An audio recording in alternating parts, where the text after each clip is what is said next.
Yung amo ko nagpunta ng Bahrain last week. Bumili sila ng mga spices. Ito po yung ginagamit ko sa mga Arabic foods na niluluto ko. Ayan o. Bumibili sila ng ganito pero ako na yung nagmi-mix. Ito po siya. Dito po siya galing. Ayan o. Kung mapapansin nyo yung mga seeds na yan, dito siya galing. Ayan. Yung mga ganito. Ayan. Homemade lang din to. Kumbaga, binibili nila doon. Tapos, ako na yung nagmi-mix. Diba? Sanay na ako mag-mix. Kaya nga lang pumapasok sa ilong ko. Minsan ano ako ba, yung tawag doon, yung nasisinga. Minimix ko siya para yung iba kasi, magkakaiba rin yung lasa nila ba? Yung pagkatimpla nila, magkakaiba.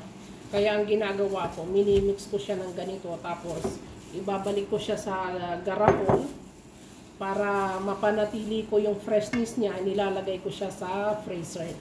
Ayan.